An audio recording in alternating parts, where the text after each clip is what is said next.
The following program contains racial and ethnic material that may offend certain sensitive viewers. However, viewers will note that the deprecating racial and ethnic jokes in no way reflect the attitudes or opinions of the management of this station.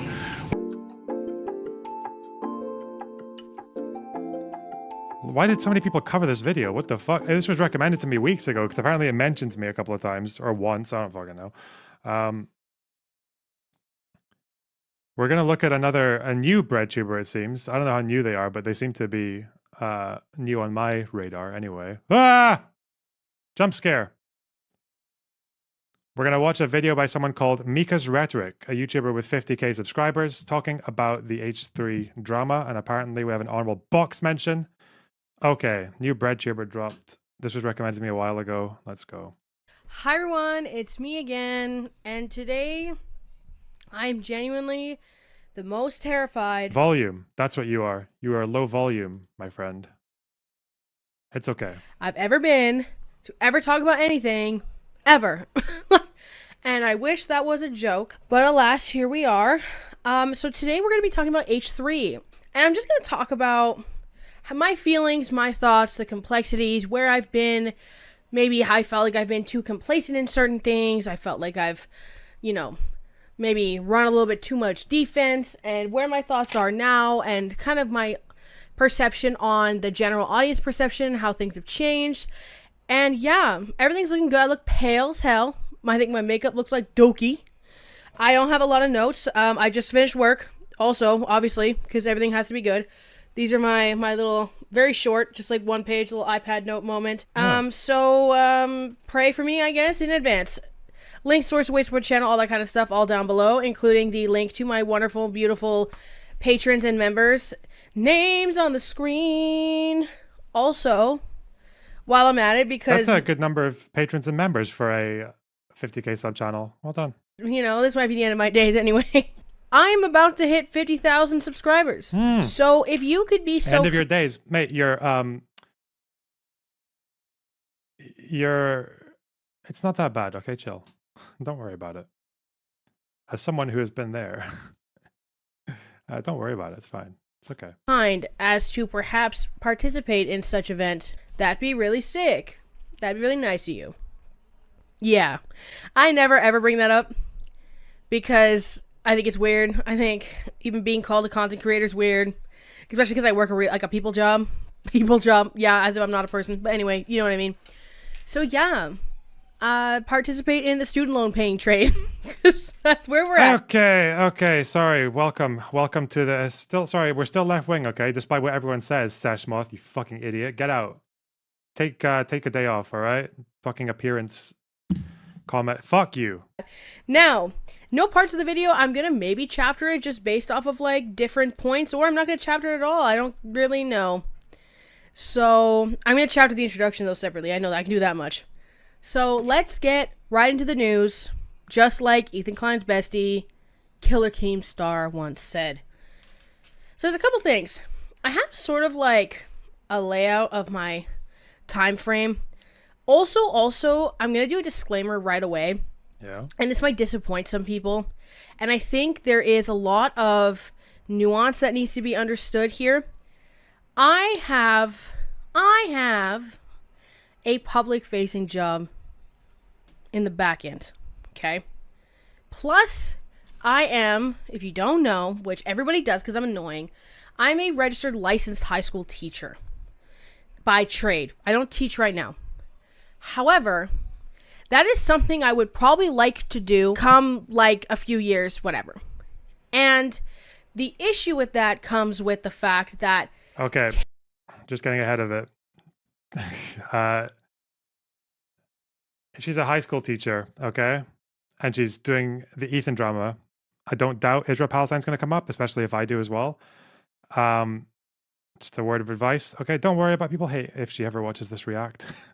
Don't worry about people hating you, okay, online, because the fact is people online will align with your position. You're generally going to find someone on the internet who thinks your thoughts speak to them, and you tell them what they want to say. You're like articulating what they want heard, what they want to say themselves, but maybe can't say it as well, or broadcast it to a large enough audience. Some people will hate you. That's okay. Don't worry. It feels pretty bizarre at first, but you'll get over it. You get used to it. You learn the process. However,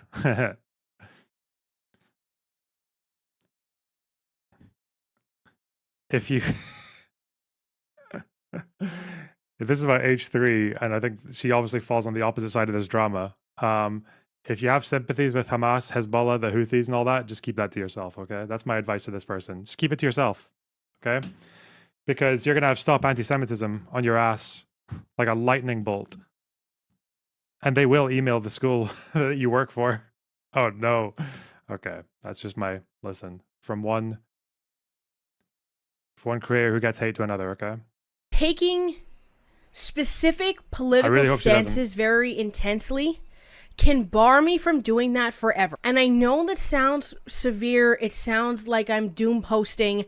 It sounds like I'm being selfish. And maybe to a certain degree I am. I just genuinely consider my impact as an educator and my impact as someone who can work with youth and can work with and do research and do all these things as more important to me. 1.5 would be nice. Let's see. How are the chats going? Any $10? Not even a $10. There's a few fives. Thanks, Vazaraka and Hun, for the $5 each. Thank you very much. But what? And more valuable than necessarily my social media impact. And because of that, and this is me being very vulnerable, like this is my genuine, and I'm actually really, like I'm so sweaty already, scared about how these will reflect, okay? Damn. That being said, and I'm only saying that I have been supporting the Palestinian cause since last year. Okay. And just in general before that as well. Yeah. I took a course on colonialism specifically to learn about it because I was kind of confused about everything. And one of my favorite essays of all time that I've ever read is Patrick Wolf's essay on Palestine. Excellent essay. I'll see if I can link it down below, like if there's a place you can read it for free. Patrick Wolf's essay isn't on he mentions it. I think she's referring to settler colonialism, the 2006 essay, right? Where are we? What? Oh, here. Settler colonialism and the elimination of the native. This essay is it's just not good. I don't know. Fuck it. Like, there are some bits in it that like are a little bit illuminating about Israel's, especially its expansion into the West Bank, and how they talk about like how the expansions into the West Bank were not really they weren't really an total accident. Obviously, some people in the cabinet, like before the 6 Day War, most people were not thinking about going into the West Bank. Like Diane wanted to. Everyone else was like, we don't even want to fight with Jordan. 1.5 now, you greedy potato eater. And they sent Jordan 2 messages at the very beginning of the war to tell them, like, don't fight with us. And they just kept on doing it. So and then Jordan overextended because of bad communications. And then Israel just plowed into the West Bank. And then once they were there, Diane started very passionately getting into the settler fucking thing, and people started moving there. There weren't that most of the settlers to begin with. They went into the West Bank normally to places that they had lost in the 48 war. Like they tried to recover lost property and shit like that. And then after 77, especially with Menachem Begin, it becomes like a full-blown movement. But the reason it was able to function fairly quickly and fairly immediately after the war, even without government policy, was because all the institutions that they needed for it were already there. They were already being used after the 48 war. Like the expropriation and the absentee property and all this kind of stuff. Like all these laws were already in place. But despite having a few eliminating aspects here and just like a broad history of the Hutus, the Tutsis, and Europe and all that, he alludes to differences between Zionism and other forms of European colonialism, like in the sense of like renaming places to Hebrew names is actually more like old biblical names rather than trying to just like, you know, like if they come from Europe, right? There's no like new Moscow, okay, or new fucking Odessa in Israel, right? It's things like that, or the idea that it's not just like bringing the culture of a mother country into the place that you're coming from. It's a bit different from that, right? But he alludes to these differences, but he doesn't really highlight them at all. Like he still just tries to shoehorn Israel into all these other different colonialisms of Europe and America and everything else. And the problem is that this is, I think, the popularizing of the term settler colonialism. But I think colonial settling, like that whole concept, I think the first real mention of that actually came from 2006. No, not 1960s. Yeah, it came from the 60s. 60, was it 66, 7, 8? It was around that time. I can't remember the author. I wonder. Let me find it.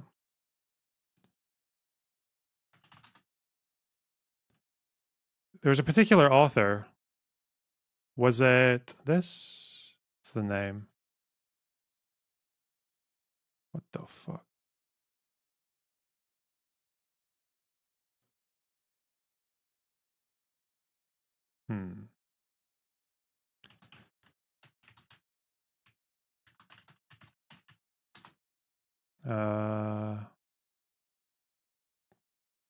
I don't recall the name.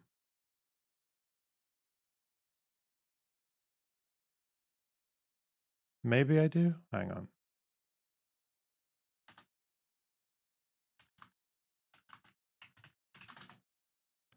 Is it this? It's some essay by an Israeli dude where they mention the origin of it. I think the first mention of it was, 66. The term colonial, but that was colonial settler. So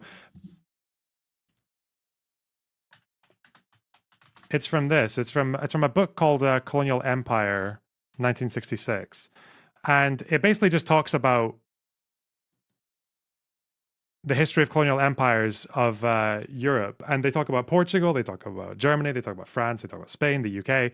They don't acknowledge Israel, though. And it's because, specifically, this author did not consider Israel to be settler colonial in the classical sense, because the theories in Europe that developed on settler colonialism are derivative from Marxist theory. It's derivative from like Lenin and his work on imperialism. And it's very economically focused for that reason. Like settler colonial and the colonial settler was specifically to do with mother states needing to expand in the name of capitalism, economic growth, and surplus value, and going into other countries and exploiting the resources and sending people from the nation over to do that, to exploit the region on behalf of the mother nation, which is why they saw Israel as different, because Israel didn't really do that for that reason. Like Zionists didn't go to Israel to plunder, right? There's an old joke that says, I think it goes, if you want to make a small fortune in Israel, just arrive with a large one. And then the idea was that it was actually economically costly almost, or it was economically irrational to go to Israel. Even people who started the first kibbutzim and the first towns there were like, we're not going to get a return on this for like 30 or 40 years. Like it was really people with not that much money to begin with going there because of some kind of like idea of reclaiming like part of the old homeland, or going there to just establish a presence, or going there to find safety, or going there, and especially the concept of labor Zionism, going there to build up what was basically a backwater of the Ottoman Empire. So the way Patrick Wolf summarizes this, he only really alludes to Israel, but there's one thing that he does that is just, there's a few red flags in this, but it's like the one that really fucks me off is this one. He does the thing. Rip Vorsh's cat Artemi died yesterday due to kidney issues. Oh no. It's such a shame. Thanks for the $10 though, I guess. Wow. He does this. He does this little quip. So he says, settler colonialism destroys to replace. Again, the first places the Zionists settled were mostly empty in the 1880s up until like 1920-ish. Like they settled normally in empty places that they purchased and built up. Like that's the whole idea, labor Zionism. And like basically inventing a new Jewish identity, the one that was distinct from the more assimilationist elite urban Jewish identity of the people in Germany and France and all those places, who basically thought that the more they assimilated, the more they would get acknowledged. Quotation marks, mostly empty. Choo-choo train, if you can prove otherwise, that the Zionists initially mostly settled in parts of Palestine that were already inhabited in 1880 for the 20, 30, 40 years. Feel free to show me. Otherwise, just cope, kill yourself. I don't know. I'm sorry. That's just true. It's true.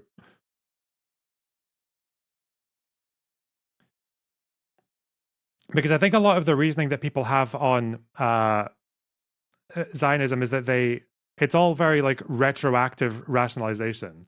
So when they went initially in the 1880s, there was no Balfour Declaration. Okay, there was no real concept of carving out a state. Like even with Herzl, like when they went over to historic Palestine, they went largely because in the hopes that they not really knowing exactly what would turn out of it, like the idea of a Jewish state or like a state of Jews, like they didn't really know exactly how that would pan out, because most of the campaigning that people like Herzl did was to try and talk to the Ottoman Empire, right? Because they didn't expect the Ottoman Empire to go away.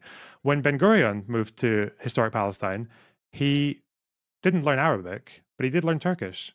He spent a year learning Turkish well enough that he could go and study like in Turkish, or I think it was law. And also to try and get Jewish representation in the Ottoman political system. I think there was like in his old home, there was like a fez, right? Like, yeah. So the idea that but the problem is that people see the Nakba in 48 and they retroactively seek out a few quotes and imagine that that was always the intent. That was always the plan, was to go in there and do that, which is just false. That's not exactly what happened.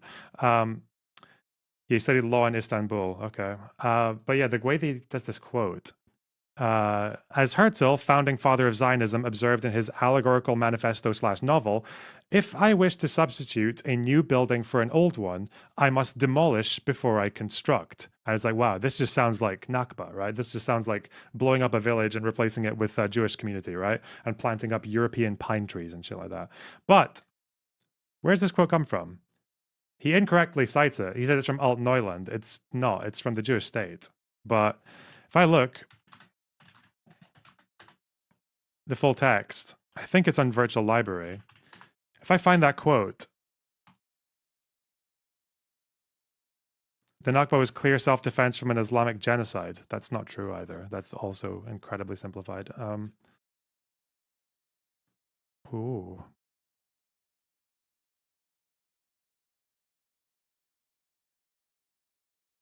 It's not an accurate quote. It is. He says the exact words. What's the context?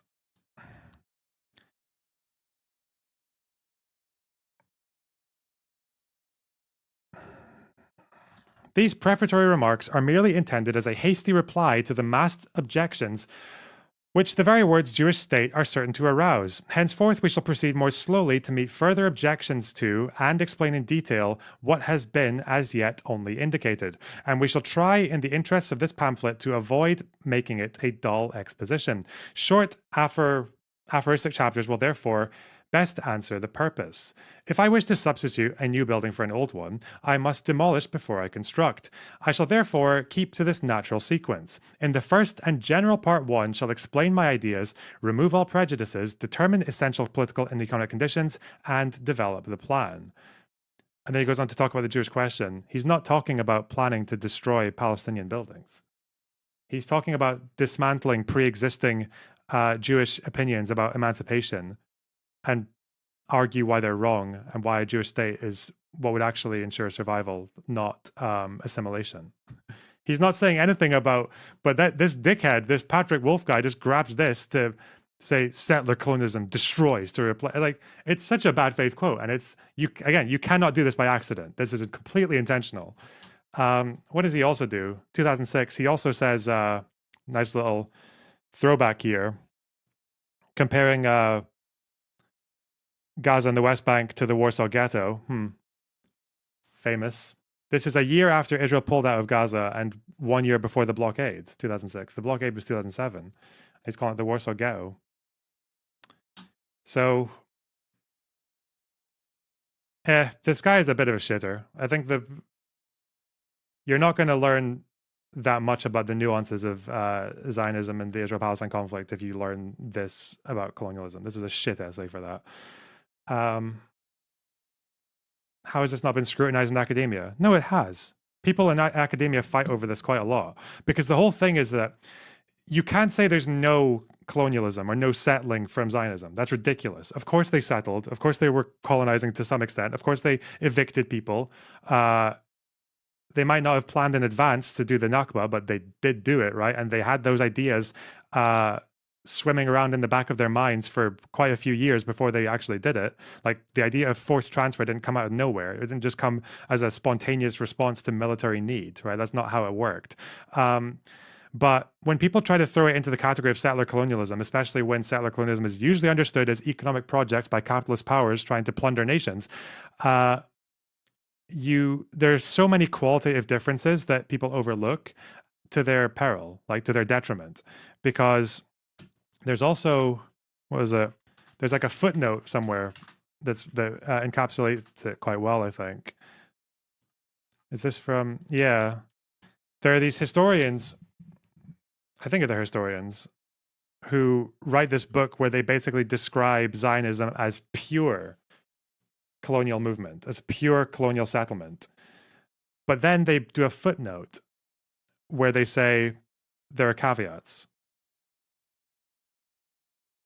They do a footnote where they say there are salient differences, which are Zionism's nature as an ethnic national rather than an economic project, the refugee status of most of the Jews who came to Palestine, the loose organization of the diaspora Jewish communities as opposed to a well-organized colonial mother country, and lastly, the ideal of the return of Zion, which is grounded in Jewish tradition. So they say it's colonialism, but all these very, very crucial things that make it fairly qualitatively different from your average European colonial project, right? But the problem is that most people, but it's pure colonialism, but all these impurities, right? It's just silly. You do gain something from looking at the settler colonial aspects of Zionism and the fact that they, again, even if it wasn't like settler colonialism and like exploiting the locals, because what they tended to do more often was they would exclude Arabs. They would exclude Arabs from working on areas that they owned. And they did that even though Arabs were willing to often work for less. So they could have exploited them, but they chose not to because they wanted that whole contiguous Jewish presence and all this kind of shit, right? It does have colonial aspects in the sense that they kind of looked down on the locals. They infantilized them. They thought they were kind of primitive and a bit shitty, right? And they also... obviously, they did buy land and tried to make contiguous state territory or like proto-state territory by moving people and by forcibly evicting people, if not by the 48 war, just blanket expelling them. So there are aspects of it, but there are a lot of qualitative differences that unfortunately, this guy, Patrick Wolf, does not acknowledge at all.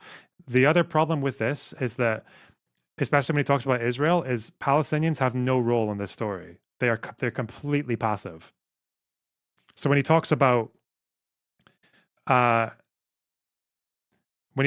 Gaza being like the Warsaw Ghetto and being closed, even though this is pre-blockade, it's like there's absolutely no mention of any decision making from Arab leaders at all at any of this point. Like it's all just, they're just like the indigenous Palestinians here are just like a passive entity. That's it. They have no role. They have no agency. Isn't the settler colonial accusations referring to the West Bank? Ah, sheer. My sweet summer child, no. People who usually invoke the term settler colonial are saying that Israel, the entire country, is a settler colonial project. It is a settler colony, they will call it. They call it the settler colony. You're the ones who don't even want to call it Israel, they'll just call it the settler colony. And Wolf means the same. He means Israel, not the West Bank. Anyway, so yeah, that's probably why this poor person is probably not going to have the most refined understanding of the conflict if she's getting it from Patrick Wolf, anyway. I have the book version that has all of the different colonialism essays in it. But as such, I'm not going to dive super, super deep into the politics specifically. I've also vouched for Jewish people in my videos. I've talked about how a lot of conspiracies lead to, or fringe conspiracies lead to anti-Semitism. I talked about in detail, for example, Nerd City, and discussing how he kind of leaned into the New World Order. I've discussed, this was quite recent. I'm trying to remember who I was making a video on, because this is not really scripted. So who was I talking about that I was saying that those conspiracy theories were coming up? I'm also trying to edit this very minimally because I want this to be a conversation. Was I talking about Jeffree Star, of course. Jeffree Star talking about the Illuminati and the elites in Hollywood and all that kind of stuff. And I brought in the fact that usually that's implicit of anti-Semitic stereotypes. I've talked about education and the importance of not falling into those things as a result, and the red pill movement. And Oh, sorry, shit. Wojtek and Speedy Taco, thanks for the tier 1 sub and thanks for the $10. And Loner Unbox, thanks for the 99 cents, eh? Every little bit. Okay, hang on. I'll give it a 1.25, okay? Thanks for that. links to anti-Semitism, and it's links to Islamophobia a lot of the time too, to a certain degree, anti-religious sentiment as an act of evil, and vice versa too, as in a weaponization of religion. So I just want that to be a clear stance here. Operation Olive Branch, Master Doc, also linked down below actually, now that I bring that up. I just know that because I have such forward and bold opinions on people I talk about all the time, there's an expectation that my politics align. They do, I promise. Which one is Operation Olive Branch? Why does that make me think of Syria? Am I thinking of something different? Stupid name for an operation. The Turkish armed forces going into Syria. Why did you throw that one in? What's that to... Okay. Is there another Operation Olive Branch that I don't know about? What do they have to do with Israel and anti-Semitism, or... Operation Olive Branch is the Turks going into Syria and kicking Kurds out and moving them deeper into the country. Huh, okay. Just publicly, I'm very cognizant of my social media footprint. It's the name of the Arafat speech in the UN. Wait, let me just see what she's referring to. Hang on. Operation Olive Branch Master Doc. Holy shit! What am I looking at here? Oh, it's a grassroots effort. Oh, so they just used that's so funny. They used the title of a Turkish occupation of Syria for their anti-settler colonial project. Okay. Huh. Mutual aid. This is quite colorful. Bahrain medical aid. Master list.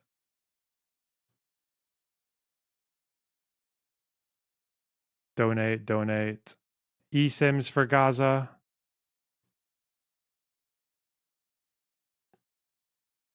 Lebanon Network for aid. Okay.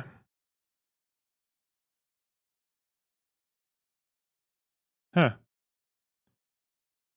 Should probably find a name that's a bit less colonial, but fuck. My internet footprint, because I just think where I can actually make a difference in my future matters. And again, maybe Mika, why do you think this way already? Because I've already run into these problems when I was doing social media and my student teaching internships. So that's why I'm saying these things in advance, okay? Now, I have the lineup of how I think this started from the inception of the podcast to now. So this will be, I guess, a chapter. I'll talk now, my disclaimer, my politics, and then whatever, okay? And if people think that I'm weak in that regard as well, I understand, honestly. And I also have like a pretty, bringing my mental health is very silly, but again, I just want to be honest, right?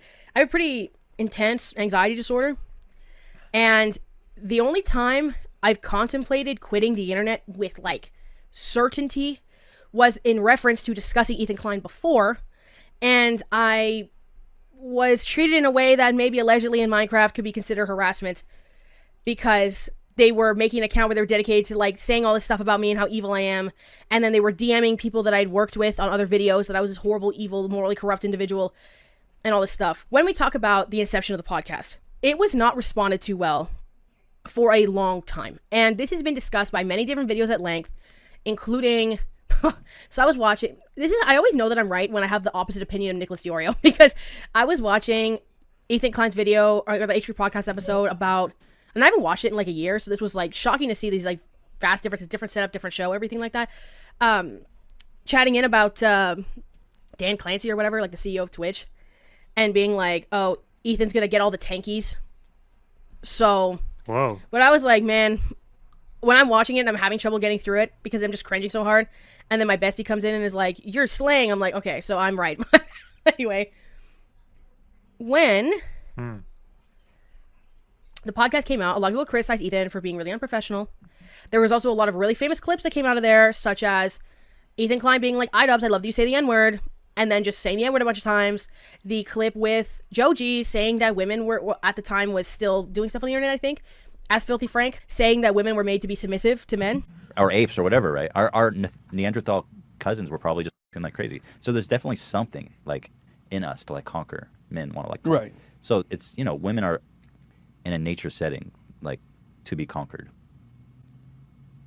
There was also the clip where Ethan... Are these not all things that... It's funny that people bring up Ethan controversies because I believe most of these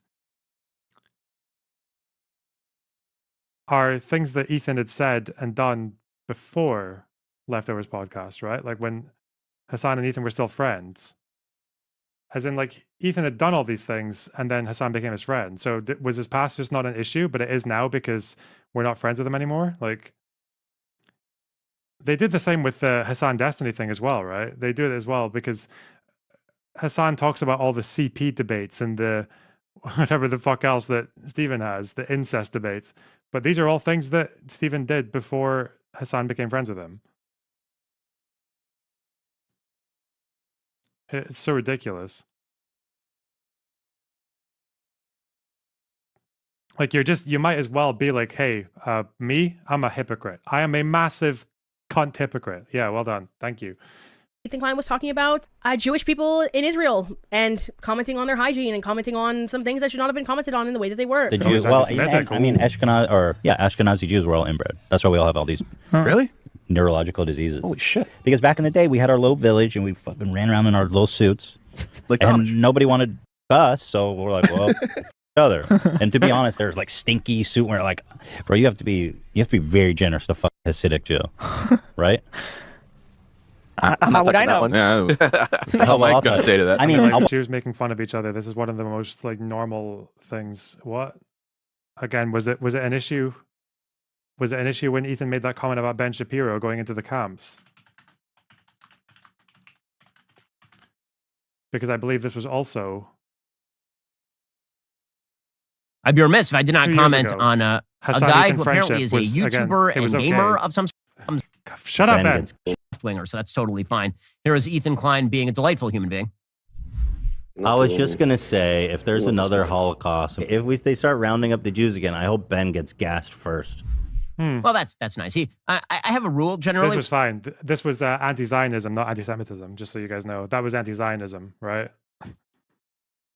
Well, I've lived in Israel for 5 years, so they wear the suits, they got the hats, they don't shower nearly enough. When it's 1,000,000 degrees outside, they rock the black suit. They stink, bro. They stink. And you know they don't shave. You've seen their face. Imagine what their dicks look like. Wait, I always thought those were like fake. No. Those are real? Those aren't extensions. Those are real. Those are all. That is commitment. I guess, you know, if you're going to do it, you're going to do it. Their faces look so gnarly. So imagine what these dudes look naked, and they're all pretty fat, too, because that wife's at home cooking. That's all she does. Not all fat.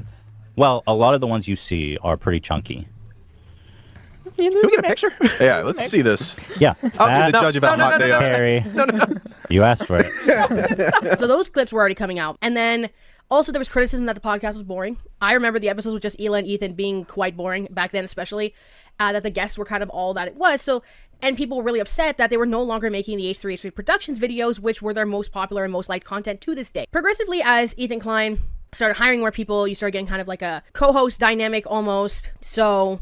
It's like you have now Dan, the producer, you have Ian, you have Zach. That was the crew for a long time. Circa 2020, whatever, they hired AB and Lena, who are both Lebanese, and this is going to become relevant soon. Then you also have the hiring, who were also fans of Ethan's. He hired AB because AB ran defense for him when another creator named Gokanaru made a really long, pretty okay, actually, like I remember liking it even back then, hit piece on Ethan Klein. And then AB ran defense for him as Starkiller with like a mask on or whatever on a video, and he hired AB and hired Lena as personal assistant. Then you get also hiring Cameron Grants, who was making memes on their subreddit a lot to do design work, hiring Sam, who used to be dating Ian, to do graphic design stuff for him and set design, that kind of stuff. Ethan is right about Hasidic Jews and the way that they're smelly. Having to sit next to one on an El Al flight is the worst thing ever that I wouldn't wish on my worst enemy. I don't recall. She's been 12 minutes into this. So far, we're talking about how Ethan... we're talking about how Ethan said cringe stuff, or not even, it's just edgy. It's just edgy stuff before Hassan's community took him on board and liked him and defended him for all these things. It's okay. Then you have... Is she acting like all these clips are revelations? Everyone knew about these clips. Like everyone... Do you think Hassan didn't know about these clips?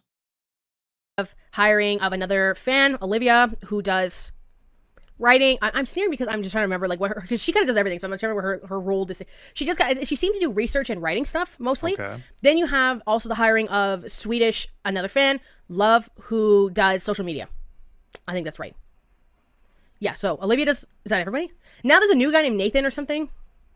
No idea who he is. Anyway, as they hired these people, and a lot of them being quite young, a lot of them being like Gen Z, I think Love and I are like born the same year, born a couple months apart. And I'm 24, by the way. You start having these like... I feel like if this is a pre-recorded video, you should probably learn what you're talking about before you talk about it. Obviously, it's really cool that you can just drop the settler colonialism Patrick Wolf essay, not really say anything about it, not really give any arguments about it, not give any like pros and cons of it, not scrutinize any of the content in it, and then just jump onto this and not know anything about how the different co-hosts of the podcast are involved with each other. Okay.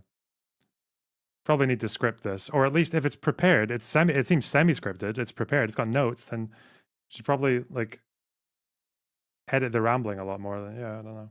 Found, you started getting a lot more of these people who were much more progressive, politically progressive and ideologically progressive than Ethan. AB and Lena. Because so Ian doesn't say shit. Like, Ian's like hiding, okay? So we don't know about Ian.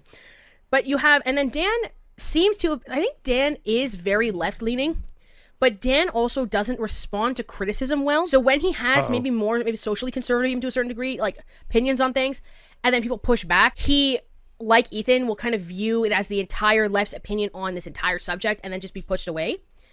And then Zach, I would say, is somewhat on the more socially conservative side. This is just how I'm gauging them. I could be completely wrong. This is a discussion again. So, but what I'm saying is that environment was pretty stable in a sort of awakened centrist / center-left vibe, right? Now, when you started hiring AB and Lena, who are Lebanese, who have been affected by a lot of these conflicts in the Middle East, even though I think they're both born in the United States, but Lena's parents, for example, were recently in Lebanon, etc. Olivia, who seems to be quite progressive and is very, ideologically and socially left-leaning.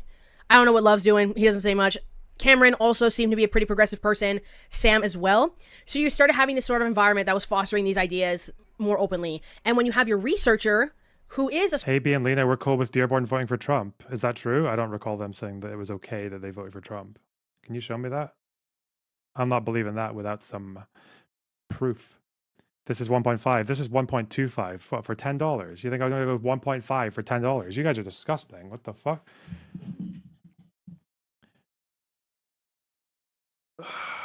I should have used this more often. I always forget that you have to...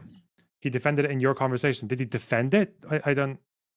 Did he just say it's understandable that they're like low information voters who are mad about the war? What?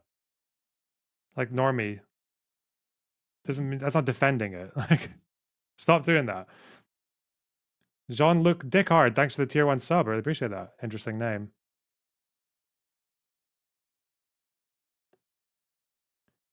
They didn't seem particularly concerned and explained it was in protest. Whoa, thanks for 20 euros. Or I will commit. Why do you don't get to dictate the speed that you're paying for, bro? Like, what the fuck? Thanks so much, though. I really appreciate that. I'm so humbled. Okay, we're going 1.5. 2 is way too fast. 2 is insane. Anyway. A sort of kind of left-leaning person, and AB as well was also doing research. You start to your content begins to tilt. And then you get to the debate era where Ethan Klein was debating Pearl from Just Pearly Things. He debated the guy who's claimed that he cured Tourette's. There was also the debate that he debated Fresh and... Not nice, you people. Am I really the only Hasid listening to the streams? While some of my kin can do a better job showering.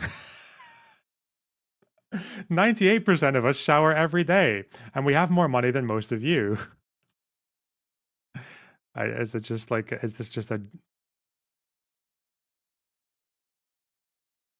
a Jew fight chat? A Jewish fighting pit? Fit, I believe at some point there was, which I didn't watch that. I think I already checked out at that point. There was also, you know, there was just a bunch of a lot of the beginning were people I didn't really know. I think that might be why I can't remember all of them. But anyway, there was these debates, right? And then streamer Hassan Piker was reacting to them because it was the same sort of universe of content creators that he was against himself. From the debates of the Red Pill guys, where a lot of the defenses tend to have to be these kind of left-leaning ideologies, Ethan Klein presented to a more left-leaning audience. And left-leaning audiences really like to watch people get dunked on like that. I think the very first one, which involved Hassan as well, was actually talking to Aiden Ross about gambling. So now you get the show Leftovers, which ended essentially right after. PLS can't keep up with her. Thanks for the $20. Okay, if you say so. You know, we'll go back to 1.25, I suppose. Money speaks. Thanks for the $5, 8-bit Sepher. Keep it up, Boxman. Appreciate it. After the events that occurred on October 7th, which has kind of led to a lot of the downfall. But I think something that a lot of people were not considering was there was quite a few small spikes that began hitting people. And I don't want to reveal the exact comments that I found, so you can take my word for it or you cannot, just because I don't even want to start getting into like any of the identities on the Snark Reddit or any of that kind of stuff, because Ethan's gonna go buck wild on that if it ever gets anywhere. I've been reading, like, there was a post about being a fallen I love this culture where it's okay to attack like Ethan and H3 with absolute impunity, but we have to be so protective about anyone that he responds to on his Instagram post, and they get like blowback for a day. Come on. Papa Smooth, thanks for $20. Speed it up, please. Oh, don't mind if I do. Okay, let's go 1.5. Okay. Fan, which is what Ethan Klein refers to people who no longer like his content. I guess technically by that design, I would also be a fallen fan.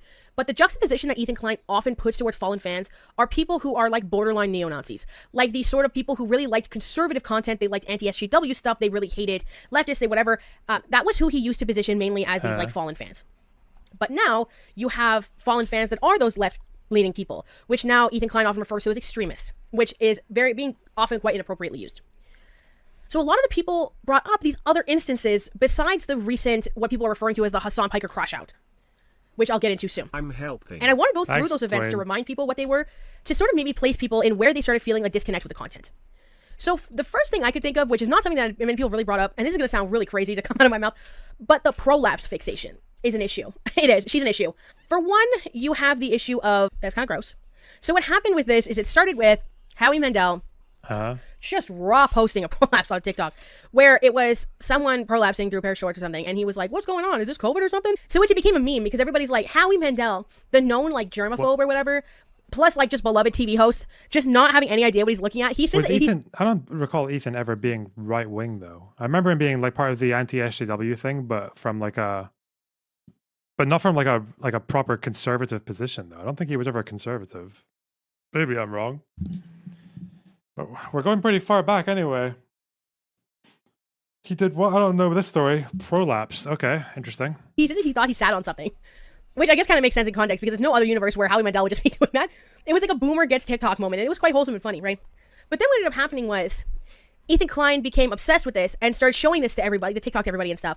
But then also got involved with this sex worker named Hunger FF, who's really famous for utilizing his prolapse rear end to make content. And what he would do is he would sit people down and force them to watch this content when they were being interviewed by him. So he did it to Howie, which I guess sort of contextually makes sense. I think he might have had him do it in person, which is even worse. Then he showed, so I mean, I guess to a certain degree you can go, yeah, that's like a joke, right? Like that was the guy who did it.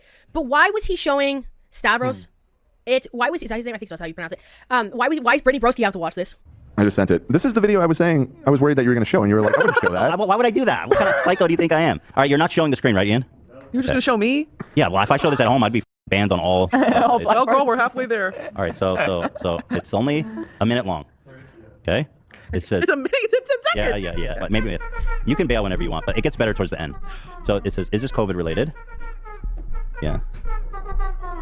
Oh, no, you didn't. Wait, did you not see this either? No, I didn't. You didn't? What? Wait. Look. Why don't make me look at this by myself? This is like, actually... Oh! No, stop. You're it's crazy. Harry. Oh, that's making me gag, bitch. That's actually our friend of the show, Hunger FF. I love Hunger. Why are we making anti-Fantano? Stop asking me if I've seen Corey's latest video. Maybe I have, maybe I haven't. I don't know how late you're talking, okay? Just, I've seen your question. Holy shit. Just wait. Oh my God. We're in the middle of a video. Stop trying to yoink me into the next video. Sorry. It's just like, it's like a glitch in the Matrix. Like I keep seeing the fucking same black cat going. Stop. I like this edgy Ethan. You should bring him back. Was this supposed to be like coercive or some shit? Is that what we're trying to say? They were making them watch some gross stuff? Okay. Why is this being forced? This is not comfortable content. This is not, they're not really consenting to this a lot of the time. I feel like there's definitely like a element of feeling like a coercion because of the interview space. And the crew will often push back on this as well. There's also the event, and this leans into the next thing too, which some people refer to as Bottomgate, where linking to this prolapse thing too, people really felt that Ethan Klein was, how do I say this, inappropriately pushing homosexual men as inappropriate, maybe not inappropriate that he doesn't believe in it, but it was like a joke kind of, you know. And then there was this whole conversation, and I never got watched this episode because I think they started it and I got so cringed out that I just stopped watching. And this was something that I noticed was common with watching H3. A lot of people go, yeah, I couldn't finish the episode, it was like too cringe. And I'm like, well then why are we watching it, Queen? Because I watch a lot of other people, you know, I don't cringe out of their content halfway through ever. If I do, I kind of never watch them again. So what's happening with this? You know, I've never watched like a ContraPoints video, been like so icked that I need to leave, or I've never watched like a Smokey Glow video or a Megan Ann video. The ContraPoints videos where she goes into like really graphic explanations of gender dysphoria or talks about being sexually assaulted and all that. Like, yeah, of course there's content that's going to be difficult for some people to watch and not for others. But is it like coercive to get them to? I don't know. Should he have done a content warning? He did kind of say that he couldn't show it publicly, so like he couldn't show it to the stream. Or an Adam McIntyre video, or even like a Foodie Beauty Girl World reaction channel video, or where I've just been so icked that I need to like bounce, you know? So what happened essentially was they were talking about like tops and bottoms and that whole concept, and then the chat was pushing back, being like, hey, like this is starting to sound kind of homophobic or whatever. Dan starts yelling at them, Ethan starts yelling at them, and everybody is really like annoyed about this combativeness. Stop with the fucking appearance. Oh my God, hang on, wait, we're doing another ban, okay? We're de-chudding the audience, okay? Let's go. We're culling the chuds. Take a nap, dick. All right. They were just trying to kind of push you in a right direction. So that icked out a lot of people. And I saw that on the Snark Reddit too, when there was the post of like, why did you stop watching the show? A lot of people brought up that. There was also, this was a huge one. I'll get to what my end was this segment where they were talking about Cutie Cinderella, who is a streamer on Twitch, where someone made AI pornography of her, essentially a deepfake video. Oh, and she's crying. I also never saw this episode, thank God. I feel like I would have lost it back then. But I mean, I guess not thank God, because I ended up watching for quite a while longer. Why? Why? What is going on with you? I'm sorry, don't mind me. If you were able to look at women who are not selling themselves or benefiting off of being seen sexually. You're a monster, dude. AB hiding his face. You guys are crazy. Why did you do that? Zach, what the fuck, bro?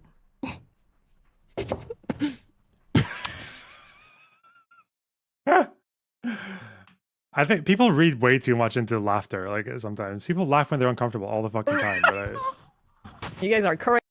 It's crazy. Where's the face? Why did you do that? Zach, what the fuck, bro?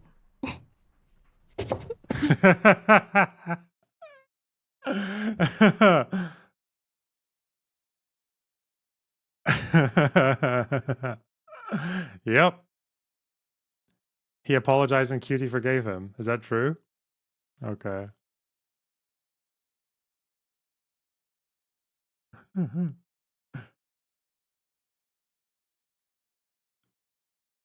This is the only serious voice in the room, okay? The only adult in the room.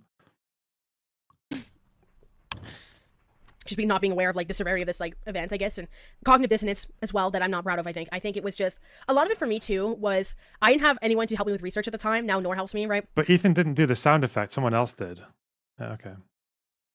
I didn't have anybody to help me, but the show had brought into these different episodes that gave me an idea of like research. So for example, like I would not use the H3 videos as research because there's a lot of inaccuracies. But let's say for example, like they were talking about for like Colleen Ballinger or whatever, they would get exclusive interviews that I was not able to get ever.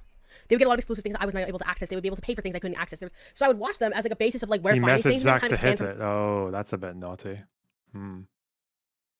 Damn. There pretty often. So that was sort of what I was even telling myself at the time. I'm like, okay, well, whatever. And then I obviously got to my final straw later that year. But the issue was Cutie Cinderella was talking about how she felt violated that these videos were being made without her consent and often being positioned as real, which is very, very fair. Then essentially what happened was Ethan messaged the sound guy, Zach, to play Anouk singing Chestnuts over it. And just to give you an idea of like how unserious this is like, I'm gonna cut the audio now because I want to get claimed. But like, this is like what that video is and what it looks like, right? So it's like very silly, obviously. So then they sort of apologized for it. It was very weak and people were really not happy with it. And it actually became a meme that like, it shifted into Ethan Klein kind of almost separating responsibility to a certain degree by claiming that what happens is he just gets into this like uncontrolled state he refers to as goblin mode.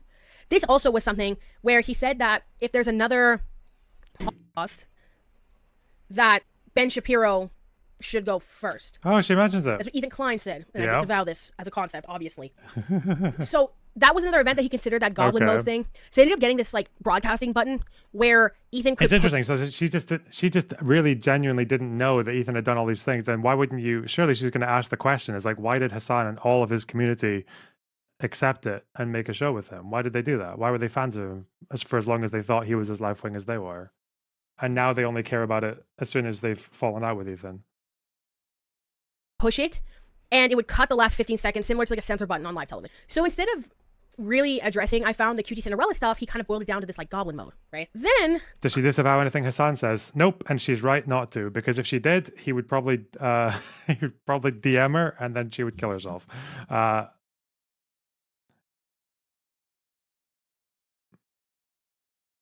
if you want to stay on Hassan's good side, you can't really... Generally, you can't really say anything. Crew members started leaving in the last year. First, Cameron Grants, and then Sam. Cameron said that he received another job. He received a job offer closer to where he's from, Massachusetts, and he was moving back. And he also just really, really hated living in California.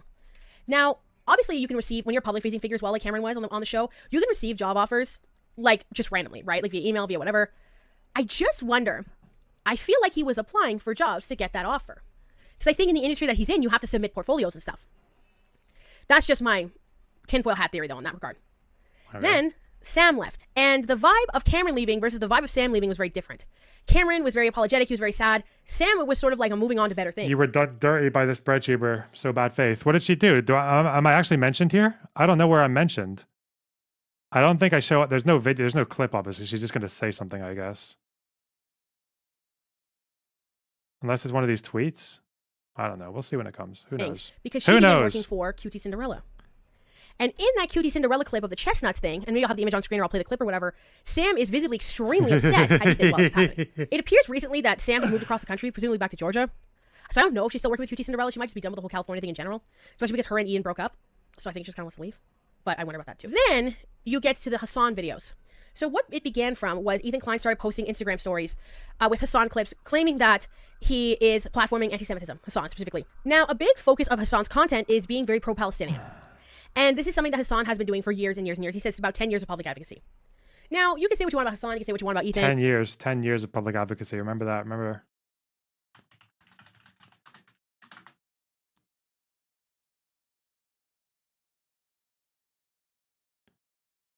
Ten years of expert knowledge, 10 years of advocating for the Middle East. 10 whole freaking years, bro. I don't know which is which. Which is Yemen. Find it, Hassan. Close the cookies. Oh yeah, true. Doesn't know where Yemen is. Okay, I'm gonna click close. I'm closing it. 10 years. Closing it. 10 years of advocacy. I think. Come on. No. Oh shit. Oh no. Oh no. No. Damn, there's 10 years. Damn. Nope. Wait, so we all have blind spots, okay? You can learn for 10 years and start with fucking Iran, Iraq, Syria, Jordan, Israel. You clicked fucking Israel. Nope. Got it. Got it. One of Saudi. these. Okay, come on, Saudi. You can do that. Okay. Wait, where's the clip there? Okay. 10 years, bro. 10 years. 10 solid, stinking years. And I personally like the secret third option, Sam Cedar. I'm a Sam Cedar stan, I fear. Has he ever done wrong? I don't know. Tell it to your mom. I don't care. I'm just kidding. I'm just kidding. But I do actually, I love Sam Cedar. Anyway, that's my secret third option. People are like, oh, it's Hassan or Ethan. I'm like, Sam Cedar. Anyway, so he starts talking about how Hassan essentially platforming anti-Semitism on the Twitch platform. I think a lot of this stemming from Frogan being his mod. Somebody who Ethan Klein hates because Frogan was tweeting about October 7th. Ethan Klein disagreed with a lot of her takes. He unfollowed Frogan. Frogan noticed and talked about it in Discord. And essentially said that she would like to support Zionism if that means Ethan Say what takes. Say what takes. 10 years. 10 years of advocacy, bro. 10 years. 10 whole smacking years. 10 years. Maybe it was 8 years. Maybe he started in 2017. Okay. How are we going to summarize what Frogan did? I would follow her back. So he started talking about how Hassan essentially platforming anti-Semitism on the Twitch platform. I think a lot of this stemming from from Frogan being his mod. Somebody who Ethan Klein hates because Frogan was tweeting about October 7th. Ethan Klein disagreed with a lot of her takes. He unfollowed Frogan. Frogan noticed and talked about it in Discord. And essentially said that she would like to support Zionism if that means Ethan Klein would follow her back. As these sort of progress, you get into what people have been referring to as the Instagram Okay, so story. she gets specific about that part, but not about what Frogan was actually saying. Okay. Crash out. This has been something that a lot of people have DM'd me wanting to know about. And I've talked about it in private with people, like with text messages and stuff, because some of them have just been so heinous that I'm just like absolutely caught aback by this thing's like the existence of these posts. So one thing he focuses on is this one Yemeni teenager that Hassan interviewed, who Hassan claims is not a Houthi, who Ethan claims is a Houthi, and then Ethan pulls up all these different posts and stuff, and then claims who Hassan introduced as a Houthi. Yeah, okay. All these the Yemeni kids are Houthi, and Houthi people hate Jews and all that kind of stuff, and a lot of nuances to that. Obviously, there's a lot of nuances to the Yemeni teenager as well. I don't want to really get into that because I think that would take a lot more digging than this conversation I want to have is requiring, and I think is something that I want you to be able to discern on your own. But there ends up just being more posts, right? So Ethan Klein does this show where he condemns this episode where he condemns Hassan, talks about all this proof that he has that he platforms anti-Semitism, and then starts saying many Jewish friends and family. I'll have this picture on screen too, obviously. Many Jewish friends and family have reached out to thank me for the show today. I want to thank them for their kind words. Are we going to get into the meat of any of these arguments, or just conveniently skip over all of the problematic parts of?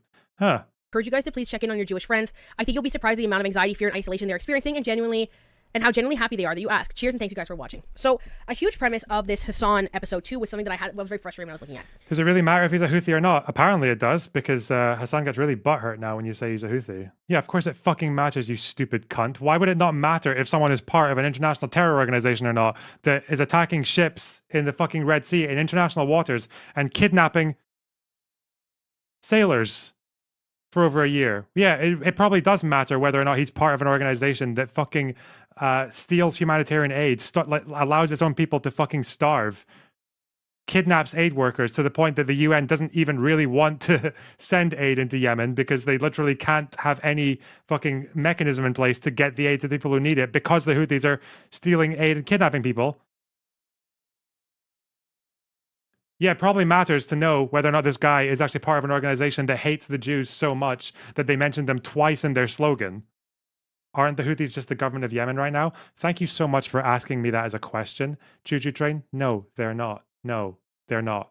They're an insurgent group. They control about 2/3 of the people in Yemen. They're overseeing 2/3 of the people. But no, they're not the legitimate government of Yemen. They're not recognized by the international community as the government of Yemen. They're not even trying to partition the area of Yemen that they're part of. There's a legitimate government of Yemen that fights with the Houthis. The Houthis were a fucking uprising that allied with Saleh, the guy who got kicked out of Yemen, the illegitimate leader who got kicked, the president who got fucking deposed in the Arab Spring, returned to Yemen, joined forces with the Houthis to conquer Sana'a in 2014.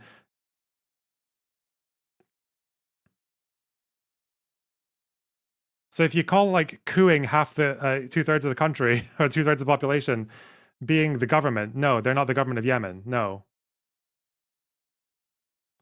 And also doing it with Iranian weapons and Iranian funds on behalf of an imperial Islamic redemptionist fundamentalist force.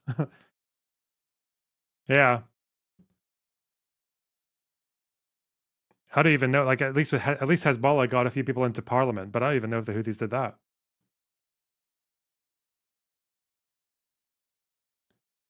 But yeah, I appreciate you asking me that like it was a question. That's good. Appreciate it. Where maybe that might change your position on whether or not it matters that this kid was a Houthi. I mean, he was a Houthi sympathizer, and Hassan glazed the Houthis in that interview. So, and Hassan interviewed him thinking he was a Houthi. So, okay.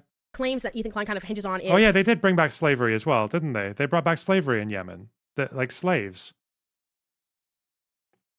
Like people fleeing conflicts in Africa would end up in Yemen, some of them, and the Houthis would enslave them. And persecuting the shit out of minorities, Christian, whatever remaining Yemeni Jews, Baha'is. And the slavery, oh yeah, let's forget the slavery. Child soldiers, like a lot of them.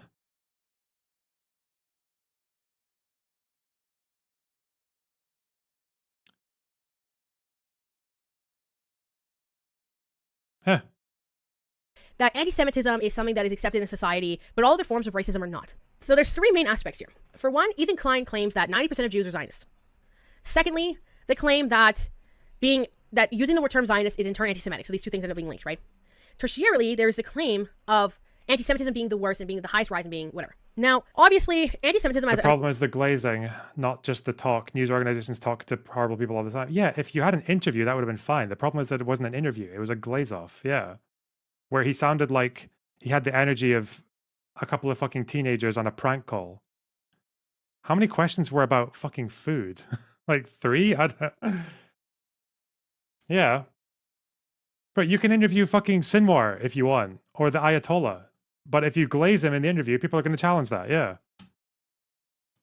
As a concept is very ingrained into Western culture and in cultures around the world, which is really, really obviously evil and unfortunate and tragic, right? And again, I've talked about this when I talk about fringe conspiracy theories, I talk about right-wing politics, I talk about the red pill, I talk about all that kind of stuff. So I've demonstrated that as a fact in the conversations I've had before. The thing is, and this was the same argument I had with somebody in my personal life last Christmas, was, sure, yes, but do you also think being Arab in America is a cakewalk? I think this is a nuance that's missing in most of Ethan Klein's conversations.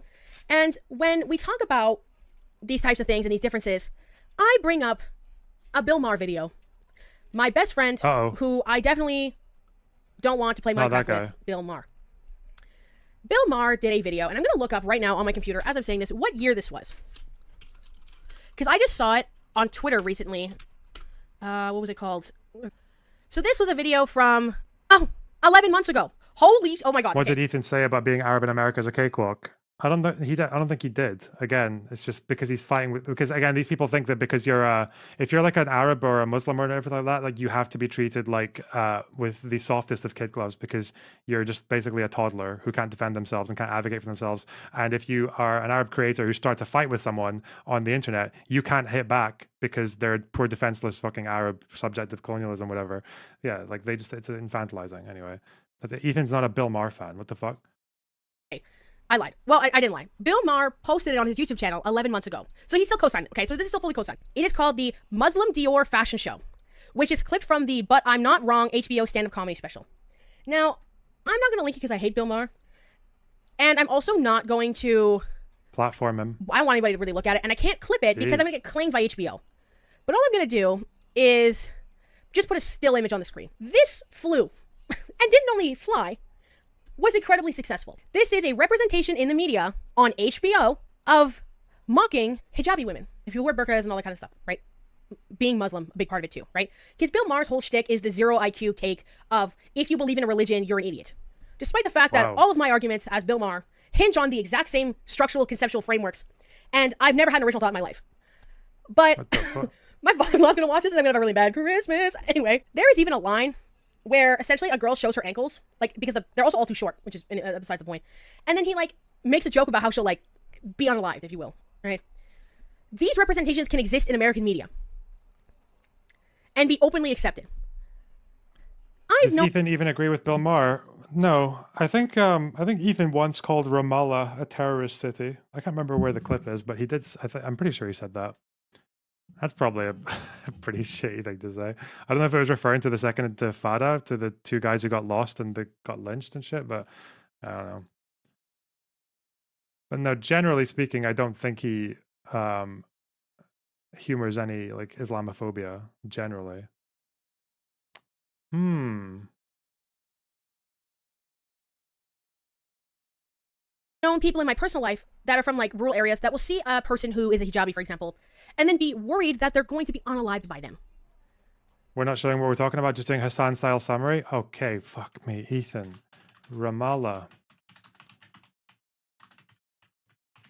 Because Ramallah is not really, you wouldn't call Ramallah a terrorist city. You would call maybe Jenin, because even the PA calls them that now. And even then, it's just the camp generally. Oh, is it this? Is this the Ariana person clipping it? Okay.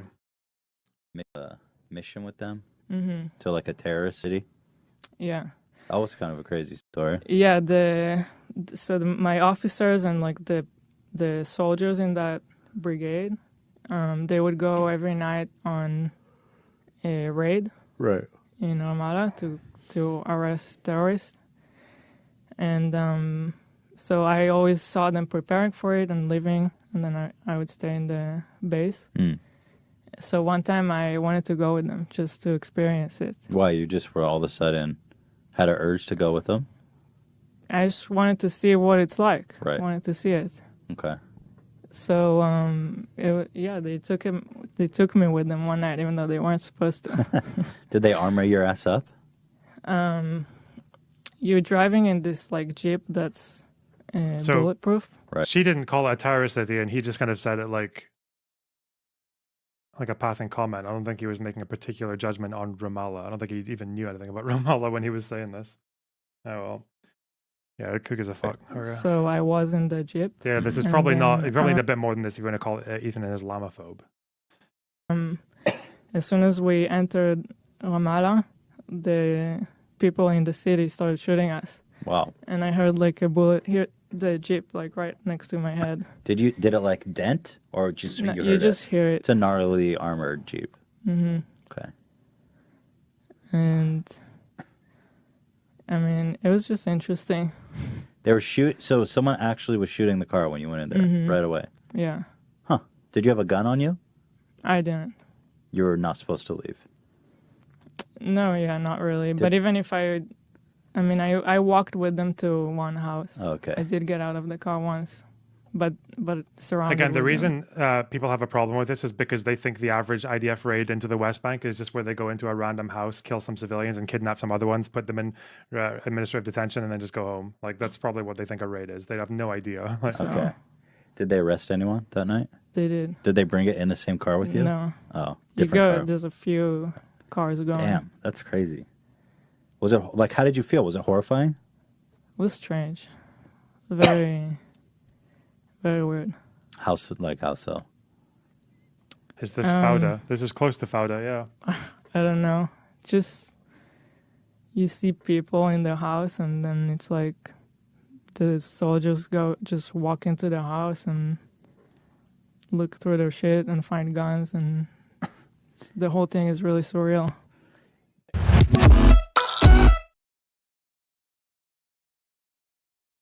$1.4 billion plus people in a genocidal death cult is a bit problematic. Okay,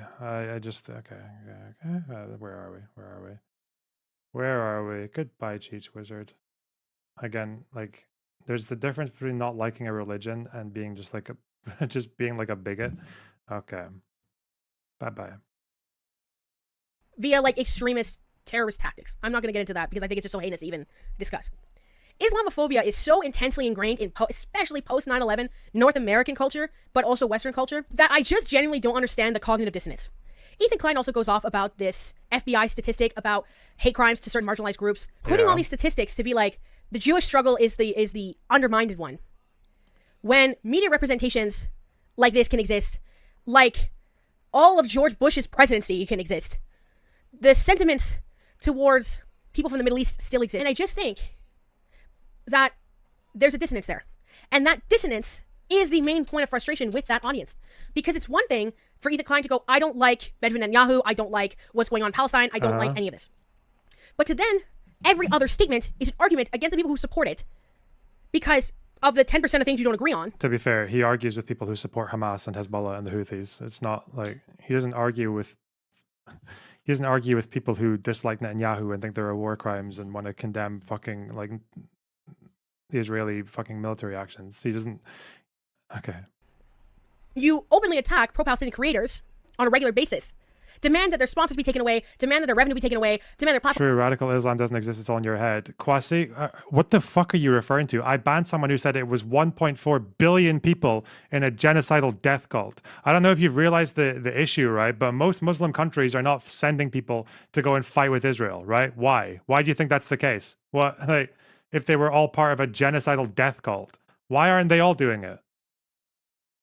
Actually, a lot of these more conservative, like Sunni Arab states really don't like the genocidal death cult of like fucking Iran and shit like that. So, Jesus. Platform be taken away. The actions aren't aligning properly. Because I think the biggest issue is Ethan Klein often talks about the eradication of the Jewish people being an ideology of the Houthi, of Hezbollah, whatever. Which again, are instances of that being true, yes. but doesn't seem to also... Let's go back here. Okay, there's the you crux of the openly argument. attack pro-Palestinian creators on a regular basis. Okay. Demand that their sponsors be taken away, demand that their revenue be taken away, demand their platform be taken away. The actions aren't aligning properly. Oh. Because I think the biggest issue is, Ethan Klein often talks about the eradication of the Jewish people being an ideology of the Houthi, of Hezbollah, whatever. Yeah. Which again, are instances of that being true, yes. But doesn't seem to also acknowledge that... Which again, what is that being true? So she acknowledges it, okay. Which again, are instances of that being true, yes. There are instances of it being true, okay. That's more than I'd expect, to be honest. But doesn't seem to also acknowledge that it is not right for the preservation of Israel to come at the cost of other people. Okay. Because he always says they want 8 million Jewish people to be again, I don't think... Okay. displaced from Israel. And then that's the biggest issue, which again, I don't think is a lot of the arguments a lot of people have. Are there, of course, people who are anti-Semitic on the left that are saying yes, but also that doesn't mean that your arguments, your absolute arguments are correct either. You see what I'm saying? That there is, to a certain degree, a nuance to these things. And a nuance that I'm so scared of, that I'm not relaying properly. But the preservation of the Jewish people in Israel should not be coming at the cost of Palestinians.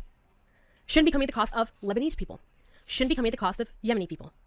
And that's the main point the audience isn't liking. What does she think they're doing to... What do you think they were doing to Yemen before the Houthis? What?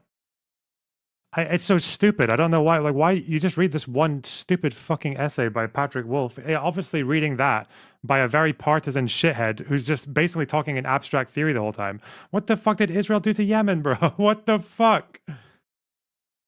Israel attacked Yemen after the Houthis attacked Israel, not before.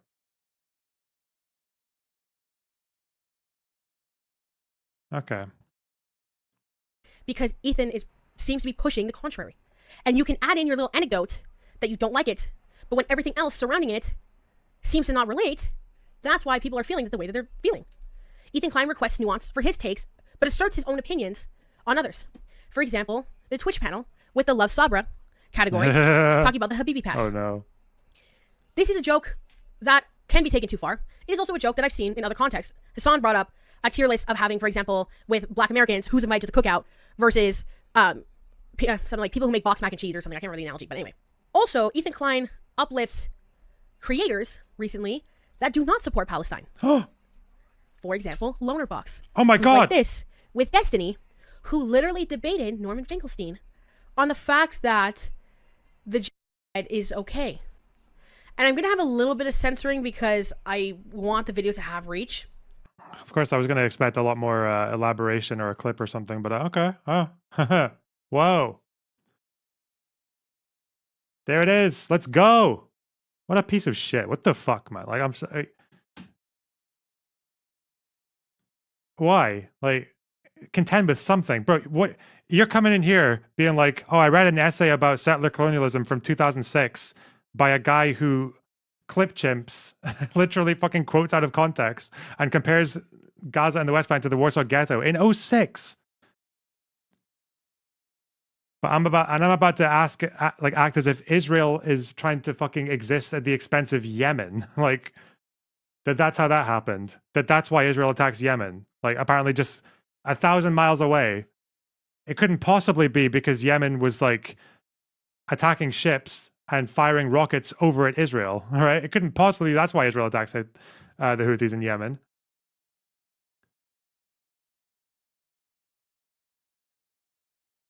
She doesn't know shit. She doesn't know anything. Like, there's a chance this person's watched any of my fucking videos? Obviously not, no. God. But because I hung out with Destiny, who debated Finkelstein, who, by the way, Finkelstein supports a two-state solution, you idiot. Like, if you bothered to listen to anything Finkelstein says on substance, Finkelstein's a two-stater, which would be enough for half of Hassan's community to fucking hate him. But, you know.